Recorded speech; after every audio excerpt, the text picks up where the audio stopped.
అంటే నా ఫీలింగ్ ఏంటంటే సామాన్యంగా అందరూ అమ్మ గురించి మాట్లాడతారు. ఇప్పుడు అమ్మ నవమాసాలు మోస్తుంది, కంటుంది, మనని పెంచి పెద్ద చేస్తుందని. కానీ మన నాన్న వేలు పెట్టుకునే నడుస్తాం. చిన్నప్పుడు ఒక స్పానిష్ ఆర్ బ్రెజిలియన్లో ఒక సామెత ఉంది. ఏంటంటే చిన్న వయసులో ఒక 5 ఏళ్ల వయసులో 6 ఏళ్ల వయసులో ఉన్నటువంటి పిల్లలకి ఫాదరే సూపర్ హీరో. వాళ్ళ ఫాదర్ సూపర్ మ్యాన్ అనుకుంటారు. ఏమైనా చేయగలడు మా నాన్న ప్రపంచంలో సాధించలేదంటే ఏం లేదనుకుంటారు. వాడు స్కూల్కి వెళ్ళి వాడికి ఒక 10 ఏళ్ళు అంత వచ్చిన తర్వాత ఇంకా వేరే వాళ్ళు, ఇంకా డబ్బున్న వాళ్ళ ఫాదర్లని, లేదా ఇంకా బాగా పెద్ద పెద్ద కార్లు ఉన్న వాళ్ళని వీళ్ళని చూసిన తర్వాత మా నాన్న అంత గొప్పడు కాదేమోలే, మా నాన్నకంటే గొప్పలు కూడా ఇంకా చాలామంది ఉన్నారేమో అనిపిస్తుంది. అదే ఒక 15 ఏళ్ళు దాటి 18 ఏళ్ళు అవి వస్తున్నప్పుడు నాన్న సిగరెట్ కాల్చొద్దురా, లేదా బాగా చదువుకోరా, రాత్రిపూట ఇడ్లీకి ఇంటికి రారా, ఇలాంటివన్నీ చెప్పినప్పుడు మా నాన్న ఏంటి బాగా నసదొబ్బుతున్నాడు, చేదస్తాం అనుకుంటాను, మా నాన్నకి సరిగ్గా తెలియదు అనుకుంటా బతకటం, అందుకని ఇలా అయిపోయాడు అనుకుంటాడు. వీడికి ఒక 20 ఏళ్ళు 25 ఏళ్ళు వచ్చి ఒక అమ్మాయిని పెళ్లి చేసుకున్న తర్వాత ఒక ఫ్లాట్ రెంట్కి తీసుకోవటం, ఉద్యోగం చేయటం, నెలాఖరికి వచ్చేసరికి అప్పులు చేయాల్సి రావటం, బిల్స్ కట్టాల్సి రావటం, ఇలాంటప్పుడు నాన్న మనం మరీ అనుకున్నంత వేస్ట్ ఏం కాదనుకుంటే బాగానే మేనేజ్ చేసినట్టున్నాడు 4 పిల్లలు. కానీ మనకి దీనమ్మ ఇంకా ఒక్కడిని కూడా కనకుండానే ఇంత కష్టంగా ఉంది మనకి అనిపిస్తుంది.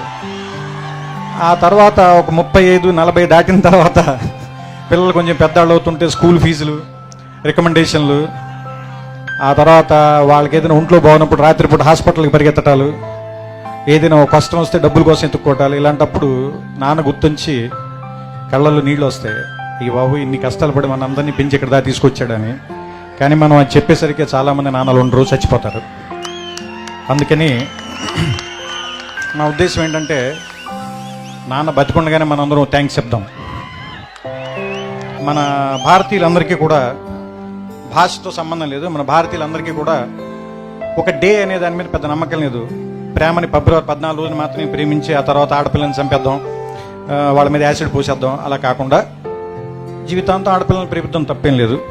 అలాగే అమ్మను కూడా సంవత్సరంలో ఒక రోజు ప్రేమించి మిగతా అన్ని రోజులు కంచాలు విసిరేసి తిట్టటాలు అవి కాకుండా అమ్మని జీవితాంతం ప్రేమిద్దాం. అలాగే నాన్నను కూడా ప్రపంచంలో సంవత్సరంలో 365 రోజులు ఒక రోజు కాకుండా 365 రోజులు గుర్తించుకున్నాం. అంటే నా ఉద్దేశం it's an vote to father. ఎందుకంటే ఫాదర్స్ సరిగ్గా గుర్తింపు లేకుండా మిగిలిపోయిన ఒక పాత్ర అనిపిస్తుంది నాకు. కావ్యాల్లో కానీ, నాటకాల్లో కానీ, సినిమాల్లో కానీ. అంటే అమ్మని డ్రమటైజ్ చేసినంతగా మనం ఫాదర్ని ప్రపంచం ముందుకు ఎక్కువ చూపించలేకపోయామా అని అనిపిస్తుంది. కానీ ఫాదర్ నుంచే కదా మనం వారసత్వం కూడా తీసుకుంటాం. ఫాదర్ ఇచ్చే డబ్బులు కాదు, ఫాదర్ ఇచ్చే పేరుని తీసుకుని ముందుకెళ్తాం. ఫలానా వాళ్ళ అబ్బాయి ఇతను, ఫలానా వాళ్ళ మనవడు ఇతను, లేదా ఫలానా ఫ్యామిలీ నుంచి వచ్చాడు ఇతను. సో అంటే ఫాదర్ దగ్గర నుంచి మనం ఇన్ని తీసుకున్నప్పుడు, ఫాదర్ దగ్గర నుంచి మనం సంస్కారం తీసుకున్నప్పుడు ఫాదర్కి తిరిగి మనం ఏమి ఇవ్వగలం? కృతజ్ఞత. ఫాదర్ కృతజ్ఞత కోరి మనం పెంచాడు కదా, మరి ఏమి ఇద్దాం? ఒక జ్ఞాపకంగా గుర్తుపెట్టుకున్నాం, మర్చిపోవద్దు. మనం అతనికి చెప్పాల్సిన అవసరం కూడా లేదు. ఎందుకంటే ఫాదర్ మనం తిరిగి థ్యాంక్స్ చెప్పాలని కోరుకోడు. చిన్నప్పుడు ఆయన భుజాల మీదే నుంచుని ప్రపంచాన్ని చూస్తాం, ఆయన వేలు పట్టుకుని నడక నేర్చుకుంటాం, ఆయన ఒళ్ళో కూర్చుని చదవటం నేర్చుకుంటాం, ఆయన ఒళ్ళో కూర్చుని ప్రపంచాన్ని చూడటం నేర్చుకుంటాం. ఆయనతో పాటే ఆయన స్కూటర్ డ్రైవ్ చేస్తుంటే ఆయన ముందు నుంచుంటాం, ప్రపంచం మొత్తం మనమే గెలుస్తున్నాం అనుకుంటాం. ఆయన వెళ్ళిపోయిన తర్వాత ఒంటరిగా ఉన్నామని ఎప్పుడు అనుకోద్దు. మన వెనకాల కనపడిన ఒక నీడలాగా నాన్న ఇప్పుడు మనతోనే ఉంటాడు.